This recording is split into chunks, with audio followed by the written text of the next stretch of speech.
Alors, dans cette première vidéo, nous allons télécharger les outils, à savoir Visual Studio et la SFML, pour pouvoir commencer à développer nos projets. Et si jamais vous êtes sous un autre système d'exploitation, je vous montrerai le logiciel que vous allez pouvoir utiliser comme alternative. Alors pour Visual Studio, vous allez tout simplement sur visualstudio.microsoft.com et vous allez retrouver Visual Studio ici, et vous pouvez le télécharger. Il existe également en version Mac. Donc vous allez télécharger la version Community 2019, qui est la version gratuite. Vous cliquez ici et le téléchargement devrait se lancer. Donc là vous avez l'installeur qui va vous permettre d'installer Visual Studio. Alors quand vous êtes sur l'installeur, il y a quelques options à cocher pour pouvoir développer avec C++. Je vous les montrerai tout à l'heure. Pour ceux qui souhaitent utiliser autre chose que Visual Studio, je vous suggère CodeBlocks, qui est un logiciel qui fonctionnera sur tous les systèmes d'exploitation. Il suffira d'aller sur Download. Vous allez pouvoir télécharger par exemple le binaire. Et sur le binaire, vous allez pouvoir télécharger CodeBlocks pour votre système d'exploitation. Donc vous choisissez ce qui vous intéresse. Et par exemple, si vous êtes sous Windows, vous avez la possibilité de télécharger CodeBlocks. Vous pouvez prendre un No Setup si vous préférez, ce qui signifie qu'il n'y a pas d'installation. Et vous pouvez prendre avec MinGW directement inclus, qui va vous permettre de compiler vos programmes. Donc voilà, moi je vous suggère de prendre CodeBlocks avec MinGW, si c'est le compilateur que vous voulez utiliser, et pas d'installation si vous ne voulez pas d'installation. Donc voilà pour l'alternative. Et enfin, on va devoir télécharger la SFML, qui est donc la bibliothèque que nous allons utiliser pour concevoir notre jeu, qui va permettre de gérer tout, l'affichage, la gestion des claviers souris, la gestion du son, et même la gestion du multi-utilisateur si vous voulez faire des jeux à plusieurs utilisateurs. Donc le site officiel c'est sfml-dev.org et vous atterrissez sur le site de la SFML. Vous allez avoir la possibilité de cliquer sur télécharger pour télécharger la SFML. On peut cliquer sur la version actuelle, donc si vous téléchargez une version 2, ça devrait fonctionner. Et nous actuellement on est en 2.5.1. Quand je dis 2, c'est la nouvelle version, parce qu'avant on était en version 1, qui est une ancienne version, qui est vraiment très différente. Ça a été une évolution majeure. Donc voilà, si vous vous basez sur une version 2.5. quelque chose, ça devrait passer sans aucun problème. Donc on va cliquer ici, et vous allez devoir télécharger l'ASFML qui correspond à votre système d'exploitation. Alors, la plupart des tutos en ligne vont vous dire de prendre la version 32 bits pour compatibilité, pour que votre jeu soit compatible avec le maximum d'ordinateurs possible. Pour ma part, je vais partir sur une version 64 bits et c'est ce que je vais vous conseiller de faire. Donc à l'inverse de tout ce que vous pouvez trouver sur internet, moi je vous dis de partir sur du 64 bits parce que vraiment 32 bits c'est vraiment des vieux ordinateurs. Ça fait bien longtemps qu'on est passé en mode 64 bits et vous serez compatible avec 95% des ordinateurs. Pour moi, voilà, au 21e siècle, on peut partir sur du 64 bits tranquillement. Autre chose d'important, c'est de télécharger la version de la SFML qui a été compilée spécifiquement pour votre logiciel de développement. Donc moi je vais utiliser Visual Studio et comme vous pouvez le constater ça s'arrête à 2017. Alors j'ai testé, ça fonctionne sur la 2019. Je vais utiliser Visual Studio 2019 et je vais télécharger la SFML qui a été compilée pour Visual Studio 2017. Donc si vous êtes comme moi, vous pouvez prendre cette version.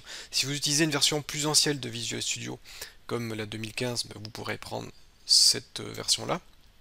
Et si vous utilisez un autre logiciel comme CodeBlock avec GCC MinGW, vous pourrez prendre la SFML qui a été spécifiquement compilée pour votre outil. Vous avez également ce qu'il vous faut pour bosser sous Linux ou sous Mac. Donc moi je vais télécharger ici SFML C++ 2017, on clique, le téléchargement se lance, donc c'est un zip. Une fois que le zip est téléchargé, vous pouvez l'ouvrir. Et ce que nous allons faire, c'est tout simplement extraire l'archive. Donc on prend l'archive, on la fait glisser quelque part. Moi j'ai créé un dossier que j'ai appelé sfml/cours. Le dossier cours qui est le dossier qui contiendra toutes les ressources des différents projets et que je vous fournirai avec cette formation. Comme ça vous aurez accès à mes projets, à mon code. Et je vais extraire la SFML là-dedans pour la voir donc sur mon ordinateur.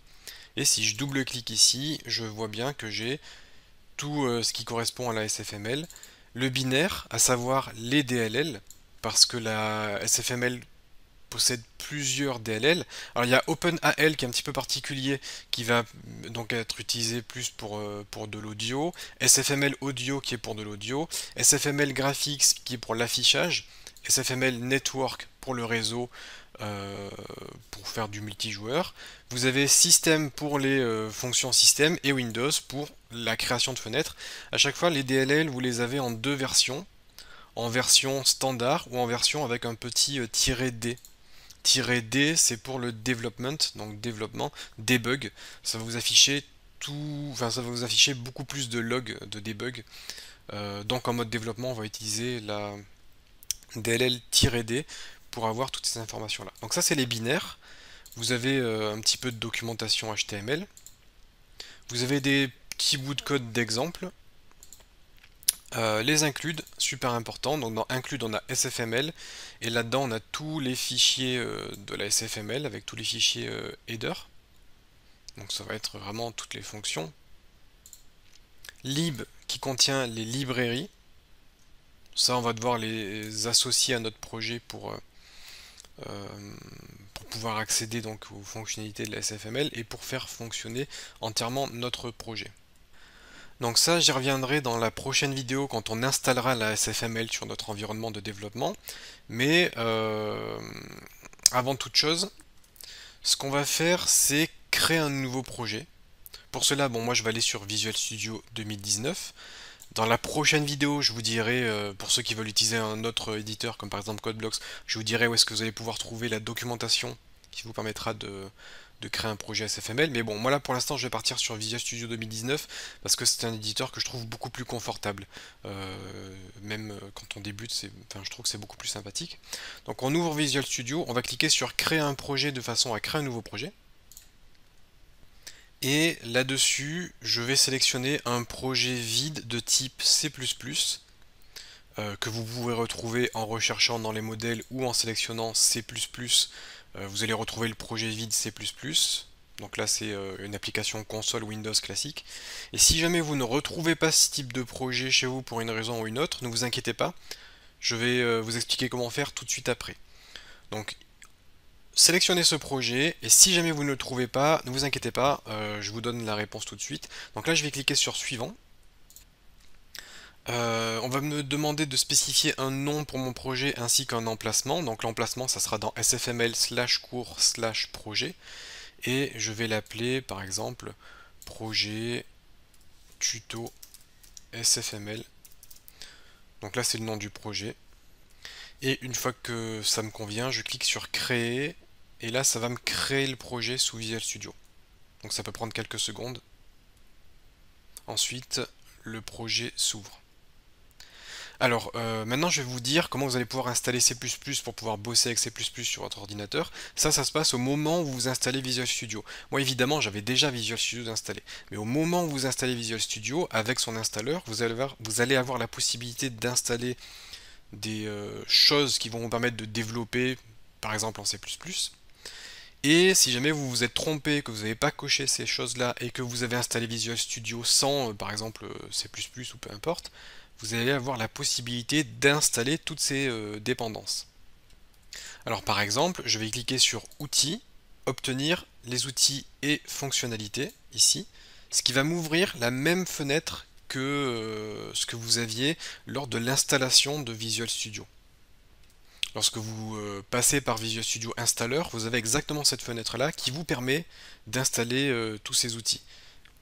Donc l'installeur, vous y avez accès également depuis Visual Studio. Une fois que Visual Studio est installé, vous avez accès à l'installeur. Sachez également que si vous avez téléchargé l'installeur de Visual Studio, vous pouvez le retrouver dans votre explorateur de Windows en fait.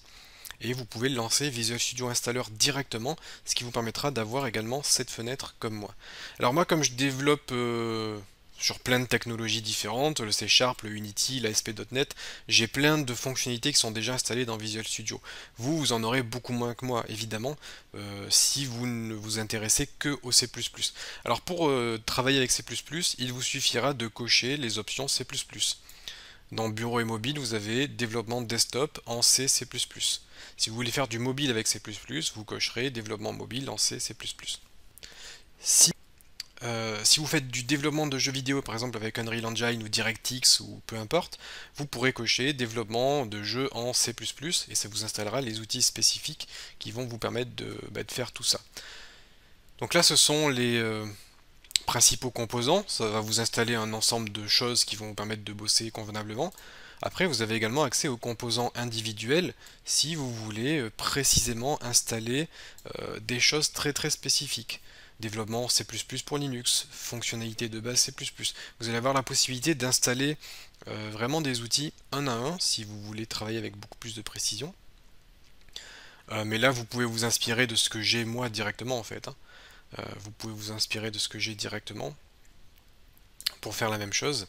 Et si on regarde, moi j'ai installé développement desktop C++. J'ai installé beaucoup de modules facultatifs.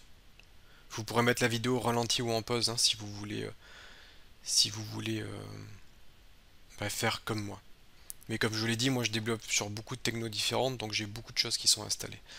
Et une fois que vous avez sélectionné quelque chose, alors par exemple je vais cliquer là, vous allez avoir ici ce que ça va vous occuper en termes d'espace disque, et vous allez pouvoir cliquer sur modifier ou sur installer pour valider votre choix, valider le fait que vous voulez installer toutes ces technos là. Donc vous faites ça, normalement ça se fait au moment où vous installez Visual Studio, et lorsque vous avez exécuté toute cette installation, vous aurez accès à C++. Il faudra évidemment quitter Visual Studio, le relancer de façon à retrouver tout ce que vous avez installé, et vous devriez vous retrouver avec une version de Visual Studio qui vous permet de créer, comme je l'ai fait, un projet en C++. Comme je vous l'ai dit, j'ai pris une application console, un projet totalement vide. Alors, ce que je vous propose, c'est qu'on s'arrête là pour cette vidéo qui est bien assez longue. On aura téléchargé notre environnement de développement ainsi que la SFML. Et je vous aurai montré comment configurer Visual Studio pour installer toutes les dépendances C++ qui vont vous permettre de coder. Et dans la prochaine vidéo, on verra comment faire en sorte que l'on puisse utiliser la SFML dans notre éditeur de code.